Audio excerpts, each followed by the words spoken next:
1996 اور پھر اپریل 2007 میں بھی کافی وہاں پہ فسادات ہوئے، واقعات ہوئے اور شیعہ سنی آپس میں جھگڑے بھی ہوئے. لیکن حالیہ جو واقعات ہیں وہ تو بالکل ہم دیکھ رہے ہیں کہ دہشت گردی کے واقعات ہیں. اہل تشیع کو خاص طور پہ نشانہ بنایا گیا ہے. پارا چنار شہر میں کئی ایسے حملے ہو چکے ہیں. ایک تو یہ کرم ایجنسی 3 اطراف سے افغانستان سے گھرا ہوا ہے. افغانستان کے 3 صوبے جو ہیں وہ کرم ایجنسی سے ملتے ہیں، پکتیا ہے، خوست ہے اور ننگرہار ہے. تو وہاں سے بھی لوگ آتے ہیں، حملے کرتے ہیں. داعش بھی افغانستان میں ہے، القاعدہ بھی ہے، افغان طالبان بھی ہیں. پھر کافی عرصہ TTP تحریک طالبان پاکستان بھی کرم ایجنسی میں موجود تھی، ان کے کمانڈر تھے. اور ہم یہ بھی دیکھتے ہیں کہ 4 سال تک تو 2007 سے 2011 تک مکمل طور پر کرم ایجنسی پاکستان سے کٹ گیا تھا. زمینی راستہ ختم ہو گیا تھا. لوگ افغانستان کے راستے پاکستان آتے تھے. کرم ایجنسی سے صرف ہمارا ایک فضائی رابطہ تھا. تو یہی شکایت ہے وہاں کے لوگوں کی کہ پاکستان کی حکومت کی توجہ نہیں ہے، سیاسی پارٹیوں کی توجہ نہیں ہے، میڈیا کی توجہ نہیں ہے، اور وہ سمجھتے ہیں کہ ان کے اوپر حملہ ہو رہا ہے اور وہ پاکستانی ہیں، ان کا تحفظ ہونا چاہیے. اور لوگ کافی منظم ہیں اور جب وہ احتجاج کرتے ہیں تو پرامن کرتے ہیں. اور میرے خیال میں آپ دیکھیں کہ ابھی بھی جو احتجاج ہو رہا ہے، ہزاروں لوگ احتجاج کر رہے ہیں، وہ بالکل وہاں پرامن ہیں اور منظم بھی ہیں. اور ان کا مطالبہ یہ ہے کہ اعلیٰ حکام آئیں، ان سے ملیں اور ان کے مطالبات کو سنیں اور ان کو مانیں تاکہ ان کو تحفظ ملے اور جو ان کے ہاں یہ حملے ہوتے ہیں اس کی روک تھام ان کے مطالبات ہی کے لیے بات کرتے رہے. جس طرح سے خود بھی کہا کہ بڑا ہی اہم علاقہ ہے اور پکتیا صوبے کے قریب ہے، کابل ریجن سے قریب ترین پاکستان کا یہ پوائنٹ ہے، تورا بورا کا جو ریجن ہے اس کے بھی قریب ہے. تو کیا یہ سمجھا جانا چاہیے صرف کہ یہ سیکیورٹی رسک یہاں پر زیادہ ہے، یا پھر یہ لوگوں کو خیال ہونا چاہیے کہ یہاں پر سیکیورٹی بہت سخت ہوگی اور اس وجہ سے ایسے انتظامات کیے جائیں گے کہ ایسی دہشت گردی نہیں ہوگی؟ کیا یہ وہاں کے لوگ سوچ رہے ہوں گے جس کی وجہ سے وہ احتجاج کر رہے ہیں؟ دیکھیں، اگر افغانستان سے لوگ آنا چاہیں کرم ایجنسی تو ان کے لیے کوئی مشکل نہیں ہے. ایک تو وہاں پہ جو باقاعدہ راستے ہیں، تری منگل ہے، خرلاچی ہے، برکی ہے، یہ راستے ہیں. پھر ایسے بھی راستے ہیں جہاں پہ سیکیورٹی بہت کم ہے. اور آپ نے دیکھا توڑا بوڑا میں جب امریکہ کی فوج نے بمباری کی دسمبر 2001 میں، تو وہاں سے القاعدہ کے لوگ، طالبان فرار ہو کر اکثر لوگ کرم ایجنسی آ گئے تھے. تو وہاں سے بھی راستے ہیں. تو ایک تو یہ سارے بارڈر کو محفوظ بنانے کی ضرورت ہے، خاص طور پہ وہ راستے جو انفریکوینٹڈ ہیں، جہاں پہ سیکیورٹی نہ ہونے کے برابر ہے. اس کے علاوہ بھی ہم دیکھیں تو جو 7 قبائلی ایجنسیاں ہیں فاٹا میں، اس میں کرم ایجنسی سے کافی راستے ہمارے جو علاقے ہیں وہاں سے ملتے ہیں. شمالی وزیرستان بھی قریب ہے، اورکزئی ایجنسی بھی قریب ہے. پھر یہ جو ہمارے بندوبستی علاقے ہیں، ہنگو ہے، ٹل ہے، یہاں سے بھی راستے جاتے ہیں. تو کافی وہاں پر جانا کوئی اتنا مشکل نہیں ہے. اور وہاں پہ ایک یہ ہے کہ فوج تو موجود تھی، فرنٹیئر کور بھی موجود ہے اور وہاں پہ اپنے خسادار بھی تھے.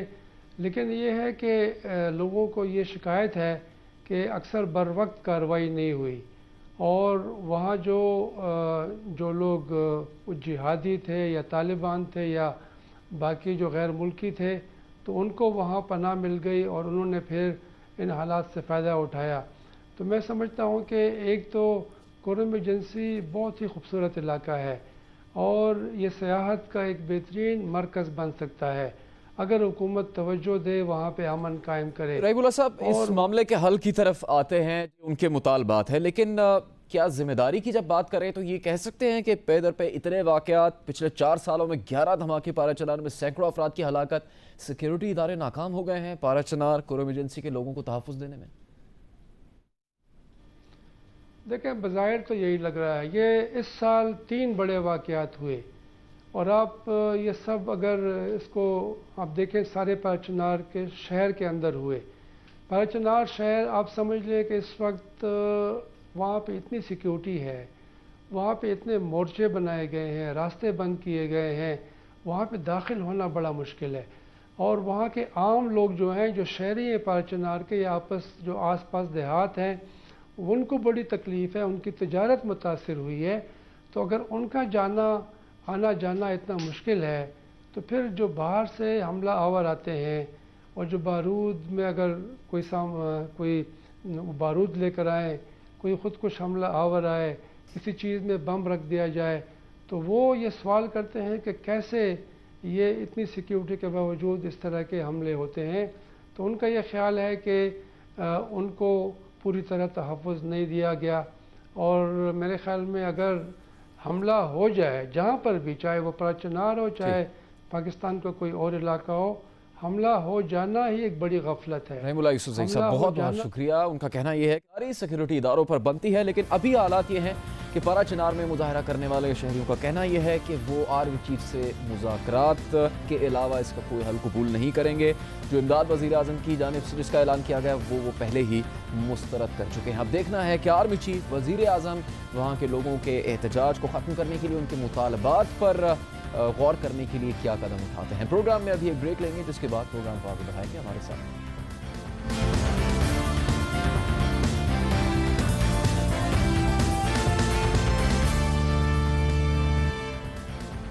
پروگرام میں ایک بار پھر خوشامدید. قانون کے محافظ کی ذمہ داری ہوتی ہے کہ جو کوئی اس کی تحویل میں ہو اس کے ساتھ یکساں سلوک کیا جائے. ایسا نہ ہو کہ کسی کی طاقت اس کے ساتھ امتیازی سلوک کی وجہ بن جائے. لیکن کیا ایسا عملی طور پر بھی ہوتا ہے؟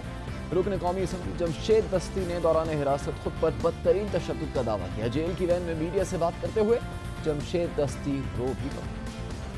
مجھے ٹارچر کیا ہوا ہے, مجھے سیل میں رکھا ہے, بچھو ہے وہاں پہ, اور وہاں پہ آپ دیکھ لیں چوہے میں نے مارے ہیں. اتنا تشدد کیا ہوا ہے, اتنا تشدد کیا ہوا ہے کہ میری بری ترین حالت ہے. میں نے 5 دن سے سو نہیں سکا.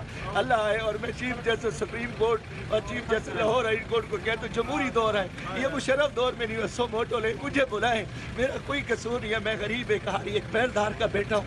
میں جگیرداروں کے خلاف کھڑا ہوں. مجھے گھسیٹ کے مار رہے ہیں اور مجھے ساری رات کھڑا. میں خدا کے لیے چیف جسٹس سپریم کورٹ کو کہتا ہوں مجھے بلا لے. میں ایک ایم این اے ہوں, قانون ساز اسمبلی کا ممبر ہوں. مجھے مار کے ٹارچر کر کے اوپر سے حکم ہے خدا کے لیے مجھے بچا لو. مجھے بہت ٹارچر کیا ہوا ہے, بہت ٹارچر کیا. حیران کن مناظر ہیں یہ. جمشید دستی رحم کی اپیل کر رہے ہیں. جیل کے حالات بتا رہے تھے, ان پر تشدد کیا جاتا ہے, بچھوؤں کے ساتھ رکھا جاتا ہے. کئی دنوں سے انہوں نے کچھ کھایا نہیں. عوامی راج پارٹی کے سربراہ رکن قومی اسمبلی جمشید دستی 23 جون سے 6 دن کے لیے پولیس ریمانڈ پر ہیں. انہیں مظفر گڑھ میں ڈینگا کینال کھولنے پر گرفتار کیا گیا, اور اب ان کا دعویٰ ہے کہ انہیں تشدد کا نشانہ بنایا جا رہا ہے. جمشید دستی کے الزام پر تحریک انصاف کے سربراہ عمران خان کا بھی سخت رد عمل سامنے آیا. عمران خان نے ٹویٹ کیا کہ شریفوں کی سفاکیت شرمناک ہے. شریف خاندان اپنے سیاسی گاڈ فادر ڈکٹیٹر ضیاء الحق کے ورثے کو زندہ رکھے ہوئے ہیں. جمشید دستی کے الزامات کے بعد وزیر قانون پنجاب رانا ثناء اللہ نے جیل میں مبینہ تشدد کا نوٹس لیا ہے. آئی جی جیل خانہ جات کو معاملے کی تحقیقات اور جمشید دستی کا میڈیکل کروانے کی ہدایت بھی کر دی ہے. کیا جمشید دستی کے ساتھ کے مطابق ان کے ساتھ جو سلوک جیل میں کیا جا رہا ہے کیا قانون کے مطابق ہے؟ کیا پولیس اس نوعیت کے ہر کیس میں ایسا ہی برتاؤ کرتی ہے؟ عام لوگوں کے ساتھ تو نہ جانے کیا کچھ ہوتا ہو جب ایک ایم این اے ایسا شکوہ کر رہا ہے. کیا یہی کچھ ہر سیاسی شخصیت کے ساتھ ہوتا ہے؟ کچھ حالیہ کیسز پر نظر ڈالتے ہیں. دوسری سیاسی شخصیات کے خلاف جب وارنٹ جاری ہوئے تو ان کے ساتھ کیا سلوک کیا گیا؟ اگست 2011 میں مسلم لیگ نون کے رکن قومی اسمبلی انجم عقیل خان کو پولیس نے اراضی اسکینڈل کیس میں گرفتار کیا. جب انہیں تھانے منتقل کیا جانے لگا تو ان کے حامیوں نے دھاوا بول کر انہیں رہا کروا لیا. اس پر انجم عقیل سمیت کئی افراد پر مقدمہ درج ہوا, لیکن 1 سال بعد راولپنڈی کی عدالت نے انہیں بری کر دیا. 21 دسمبر 2016 کو عدالت نے ایس ایس پی عصمت اللہ تشدد کیس میں عمران خان اور طاہر القادری کو اشتہاری قرار دیا تھا. دونوں سیاسی قائدین کے خلاف 2014 میں آزادی اور انقلاب مارچ کے دوران کارکنان کو سابق ایس ایس پی عصمت اللہ جنیجو پر تشدد کے لیے اکسانے پر مقدمہ درج کیا گیا تھا. اسلام آباد کی انسداد دہشت گردی کی عدالت نے 2014 کی حکومت مخالف دھرنوں کے دوران سرکاری املاک کو نقصان پہنچانے اور سرکاری ٹی وی سمیت پارلیمنٹ ہاؤس پر دھاوا بولنے کے بعد عمران خان اور طاہر القادری کے خلاف مقدمات درج کیے گئے. ان کیسز کا کیا ہوا؟ کیا جمشید دستی کے لیے قانون الگ ہے اور باقی سیاستدانوں کے لیے الگ؟